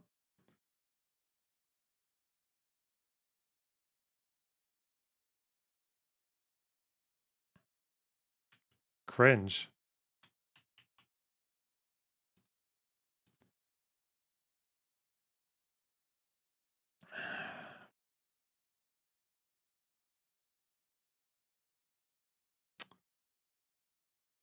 Being so closely tied to a creator who's on camera saying genocide is acceptable is going to lead to people thinking you share his views. Yeah, I know, and those people are idiots. Yeah, even if you argue with them on that specific point, which wasn't even an advocacy for genocide, but okay, whatever. Yes, I understand. Thank you, Bad Monkey. I understand that people on the internet are idiots. Yes, I understand that the internet's full of crazy people. That's not the problem, though. No one cares about like. People, the problem is not, it's the same with Ethan. What did Ethan ever say that was so bad before they all fell out with him? The problem is that these people see it all as just some kind of self-aggrandizing moral narrative and moral like signal. And then because it's all narrative, because it's all just a collection of bullet points that they read out of a fucking pamphlet by propagandists who generally support terrorism, then yeah, if anyone steps outside of the narrative, that's it. That's a problem. I feel like Finkelstein's positions are incoherent. No, they're not. They're not incoherent at all. They're incoherent to a logical person, but again, not to someone who's trying to spread a narrative, okay? So Finkelstein is a two-stater who doesn't support a full right of return, okay? Because he's Mr. International Law, right?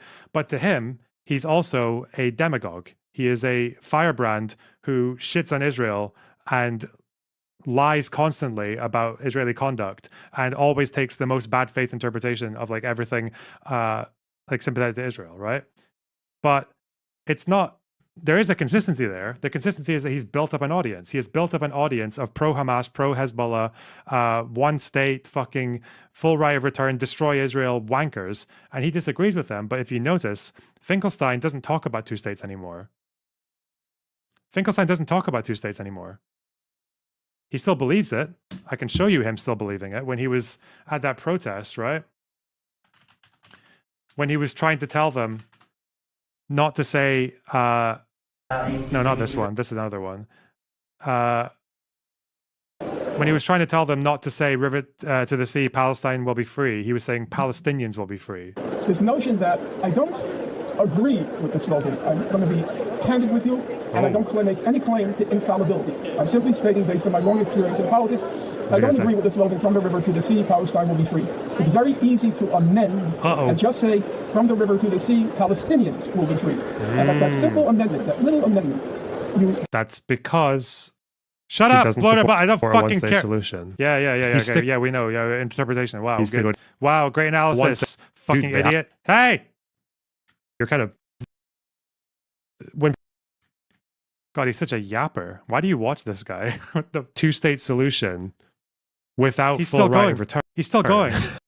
But when I was hearing that this slogan causes pain, anguish, fear, the IDF, it is a genocidal moment, a genocidal state. It doesn't seem as provocative. We sometimes more offensive, part than the about that slogan. Even though, as I said, I disagree with it, but that's a separate matter. Because we have legitimized this notion that hurt feelings are in their untrammeled freedom of... Is this what his neighbors were talking? Where is the... Two reasons. Number one, no radical movement can make any kind of progress. I don't think I would... Where does he recommend the change? Oh my God. He tries to amend this fucking phrase.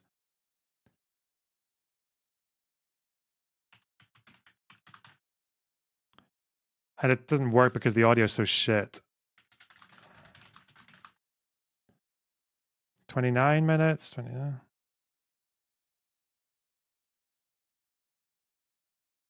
Is he talking here? No, the movement, from the river to the sea.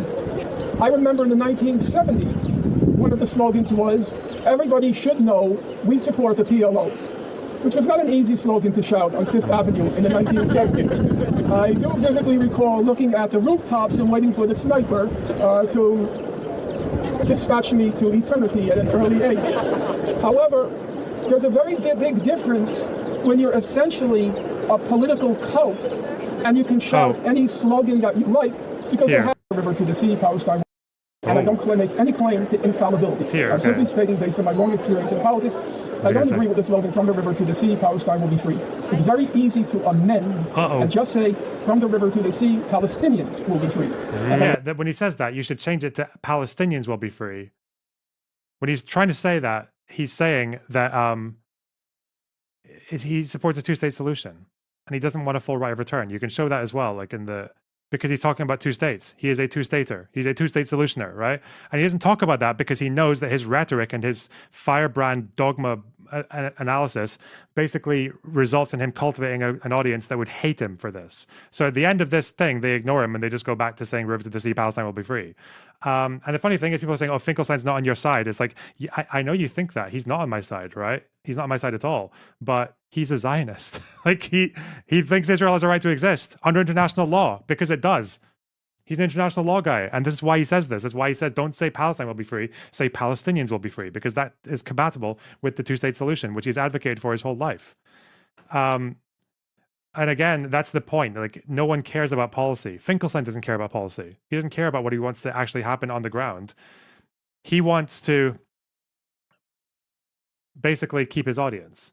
So it's so ironic that he gets so much more attention now than he's ever had in his life. But just as he gets all this attention, he has to basically keep that attention by sacrificing any actual concrete advocacy, which is why he doesn't advocate for anything anymore. He just cries and soys and acts like fucking Lord Denethor writing the obituary before Palestine's even dead.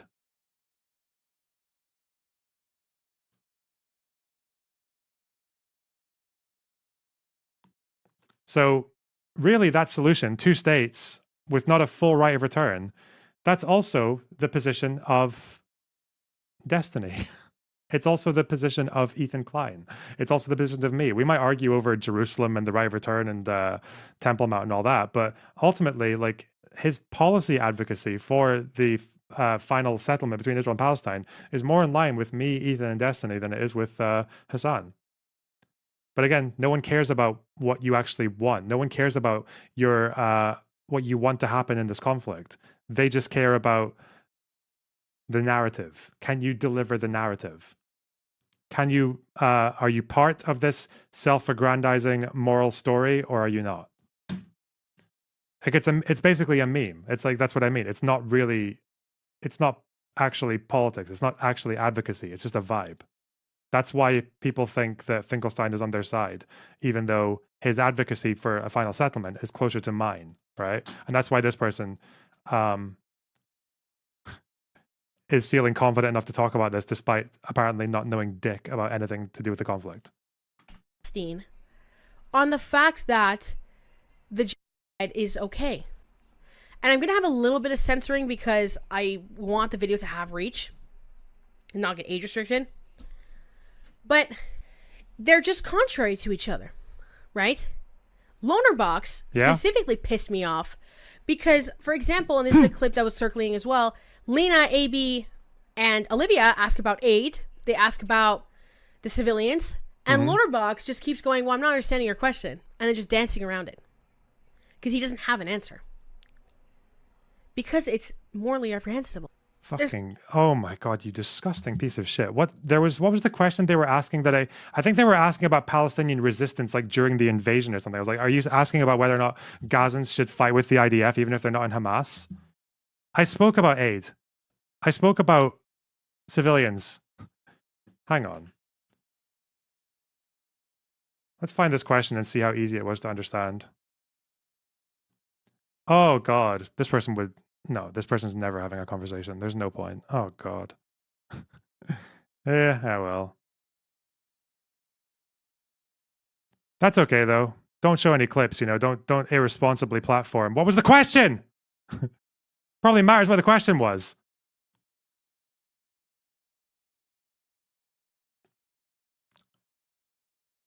This was when they were like, why can't they just target the terrorists and not have any civilians die? I'm like, sorry if I'm dealing with, should I have just said that's a retarded question? Fuck off and come and like read one thing before talking. Should I have said that? Should I behave that like that with someone I've just met for the first time and it's just like when I'm a guest on a show? Should I have said that? Would that have been more clear? Like, what the fuck?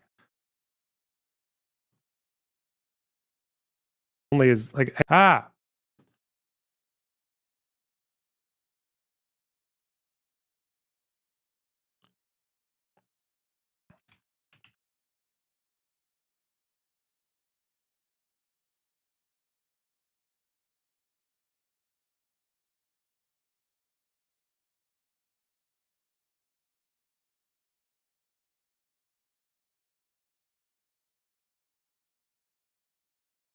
I don't even know where this is in the transcript.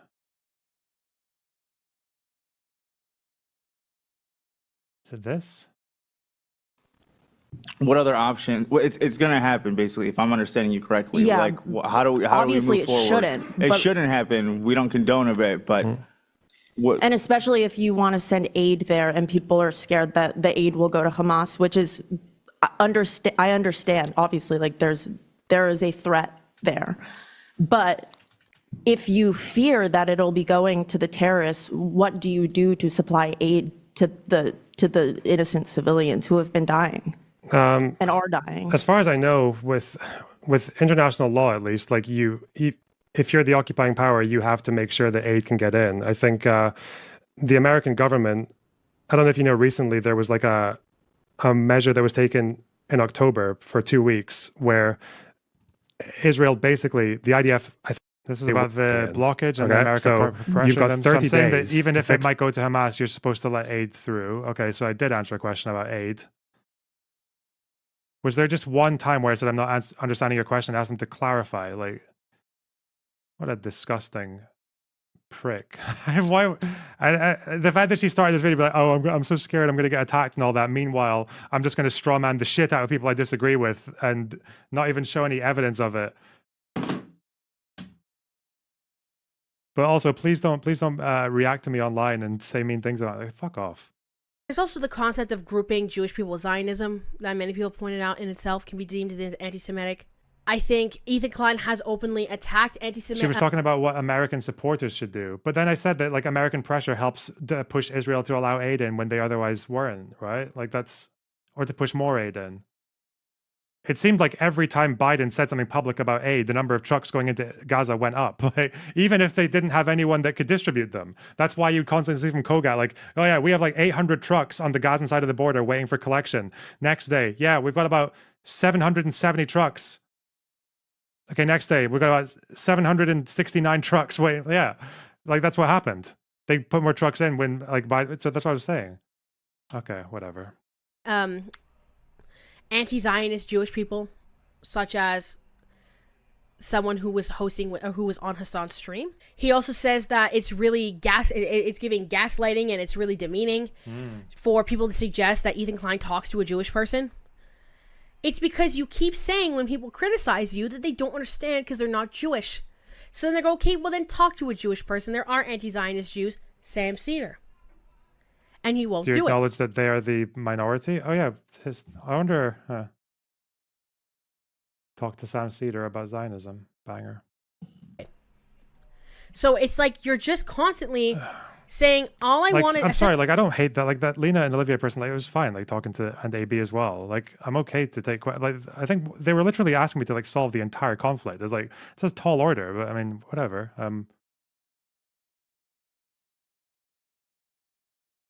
I didn't even know Gaza was going to come up. I thought because Ethan wanted to talk about left-wing anti-Semitism. So I didn't even really do that much digging on the war, at least, or like refreshing, but you know, at least we knew some things. But like that cherry picking, what the fuck? I can't even find the timestamp in that video.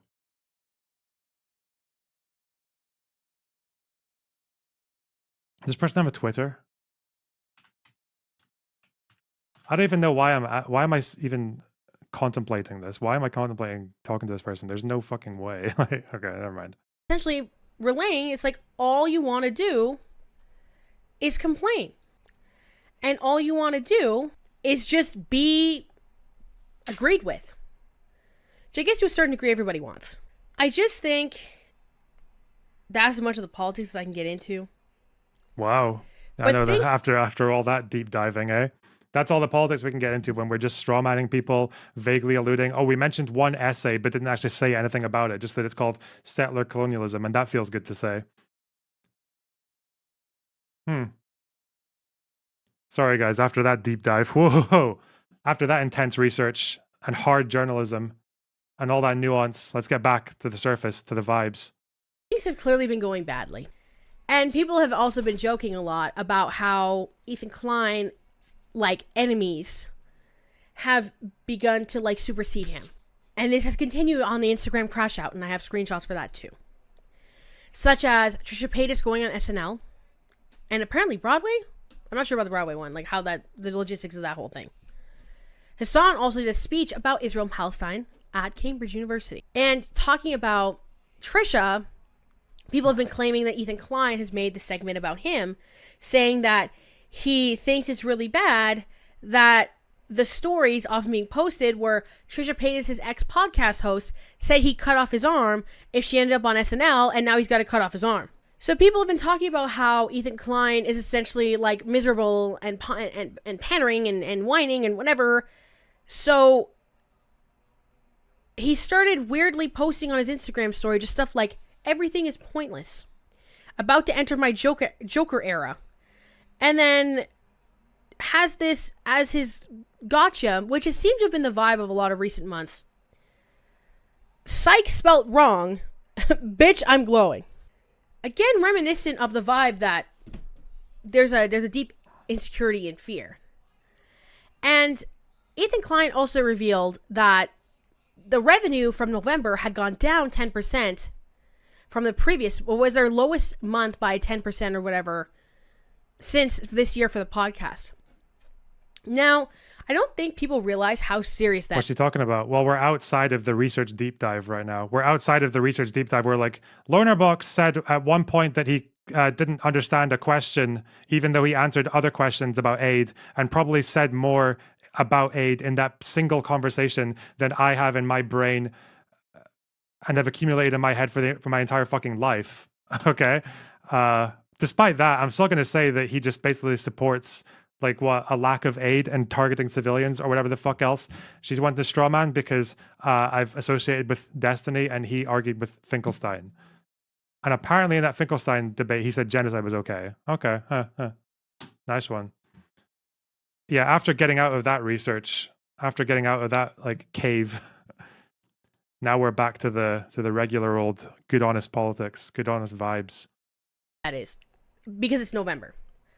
Last month, I made 3 videos, I think. Not a lot of videos. We did not make a lot of videos in November. I was tired. I transitioned jobs very, very late October. So, I made one on October 28th. 1, 2, 3, 4 videos in Lonerbox is best buddies with someone who supports William Acker supports Elon Musk. You guys don't, like, I don't know why. Stop trying to do these insults. They don't matter. They're so useless. Sorry, you're never going to see me glazing a terrorist. I'm sorry, that's it. Like, get over it. You're never going to see me glazing a terrorist. Or saying, or for all the clips that go out about me that are apparently me justifying like murdering kids in Gaza or whatever, for the amount of fucking mental gymnastics and bad faith that people have to dig through my fucking VODs for to try and find. Mate, you are never going to find me saying, oh yeah, there are settler babies after someone's just described settlers as military targets, right? Yeah, you're never going to find that. November. I made double what I made most months in November. And obviously, I had a video get over 100,000 views, which is pretty base and epic. Thank you for that, by the way. So that obviously helped. But double is not proportionate. So if your revenue is lower in November, that means it's going to be exponentially lower come January. November should never be your worst month. November and December, you should be juicing on nothing. I'm also, again, just the 2 videos I've put out this month. 2 videos. Is really even an Elon fan? I don't think he is. I think they were just trolling. But I was too. That response was all trolling. Oh, god damn it. Okay, sorry. For the millionth time, if you don't like someone, comment on something other than their fucking appearances, please. Like, this person has not made any personal attacks. If someone starts making personal attacks about like looks or fucking anything else, like personal, then go for it. But she hasn't done that yet, okay? That's not how that works. Maybe she would be willing to listen, you never know. If you reach out privately and kindly when she's convinced you're bad but knows nothing about you, maybe she'll second guess her preconceived notions. It happens.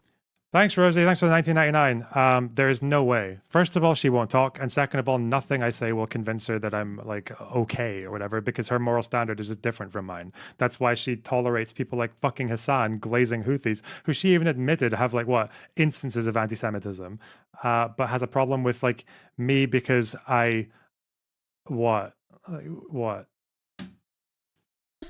It is projected. She couldn't remember. If you ask this person, can you just remember like one single thing Lonerbox actually said about the conflict? Like just one opinion that he gave about the aid or civilians or proportionality or the history of the conflict? Just any like just in a sentence or 2 sentences. She would not know what to tell you. You understand that, right? She would have no fucking idea. Her head would explode. She wouldn't be able to tell you a single thing from recall. She just has a vibe. That's it. She would have no examples. That's how these people work, okay? They are vibe merchants. They are here with Christmas tidings and Christmas vibes, okay? For the entire year. I think that I will again make double what I make in a normal month. I also forgot to mention, and this is where I'll end off my last thing, is my personal leaving point. Which again does not contribute well to Ethan's claims. Aaron Bushnell last year, or earlier this year, might have been January. I'll actually look up the date of that. February 25th of this year. So this is when I checked out. Aaron Bushnell self-immolated. Self-immolation means to set yourself on fire in protest. Ethan Klein, and I was actually a member at this time because what happened was when the BBTV fallout happened in 2023, Ethan Klein was talking about it on his members' videos. So I signed up for the membership. And then I forgot that I had it. And then I tried to cancel it a couple times on my PC and it wouldn't work. It would just refresh and I would still be joined and it wouldn't work. Months and months and months. I would just randomly remember because I was told that you couldn't cancel it on your phone. One day I tried it on my phone and it instantly worked. Right after this Aaron Bushnell stuff. When I was like, you know what? I'm done with everything. I'm unsubscribing the whole 9. Because of the comments that Ethan Klein was making, essentially mocking Aaron Bushnell's efforts and the impact that he had. And if I could find what efforts, what impact? Stop doing this. This is so gross. Stop encouraging this behavior. Like, stop trying to act as if this achieved anything or was going to achieve anything. What are you talking about? Efforts. Aaron Bushnell. Hang on.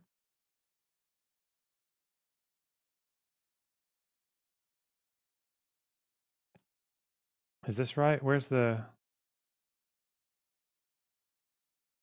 Just to double check, I've got the right source for this. Washington Post.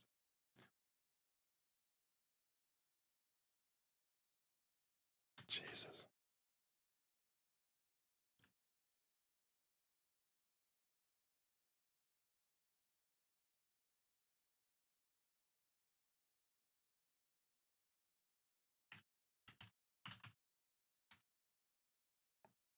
Sorry, Aaron Bushnell, who supported October 7th, by the way, who denied that Israelis were civilians. Why are you... what efforts?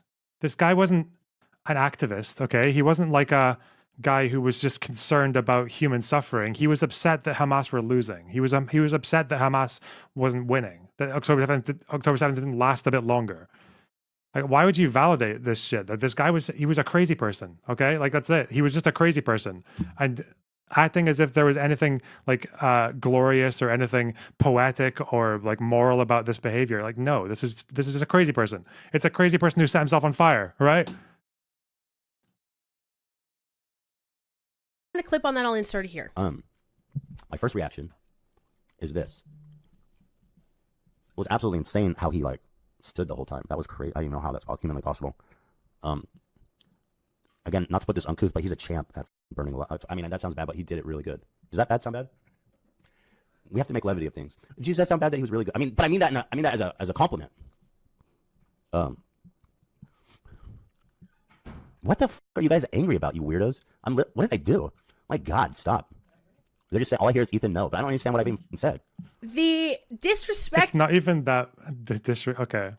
...of that effort and the mocking of the concept and the harshness and lack of humanity really highlighted to me those feelings I had acquired from those other instances and the core of where I felt like they all came. And that was my end point. Yeah, you shouldn't encourage people for doing that. You shouldn't suggest that this is a strategy that will help and that anyone should think that if I do this, I will get reverence and martyrdom as well. Yeah, you shouldn't actually be... Where's the disrespect? Is this guy a fucking angel to you? Again, this guy fucked around. In terms of the response to him, I'm sorry. Like, if you're a piece of shit in life, people are going to treat you like a piece of shit in death as well. I don't even know if he was like a bad person. He was like he was clearly fucking like he was unwell. He was sad.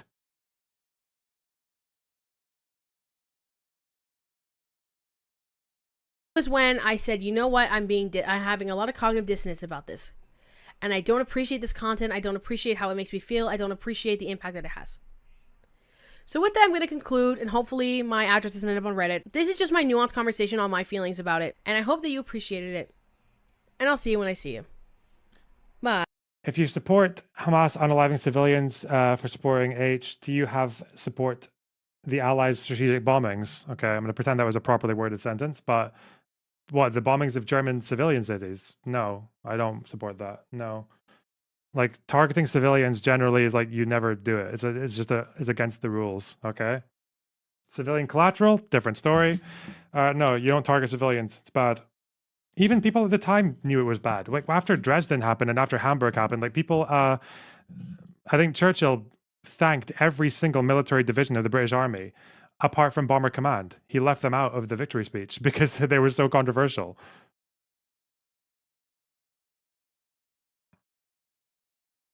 Yeah, if you're targeting the civilians with the intention of terrorizing the population into surrendering quicker and demoralizing, yeah, you target civilians, yeah, that's a bad thing. You're not supposed to do that.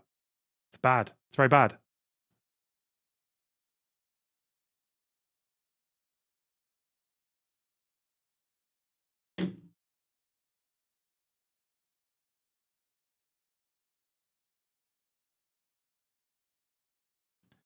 Oh well. What a awful fucking video. 98k views. Well done.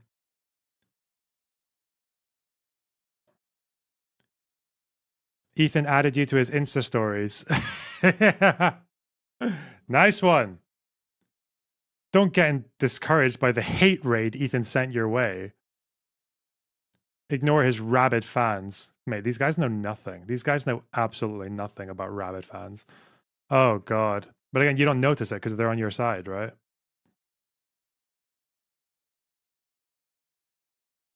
There are a lot of former H3 viewers here, though. A lot of fallen H3 viewers.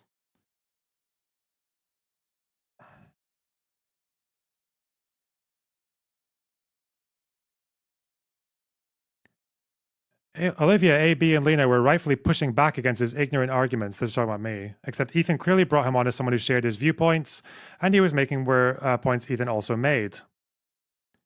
Oh, clearly pushing back against my ignorant arguments. Yeah, sure. Okay.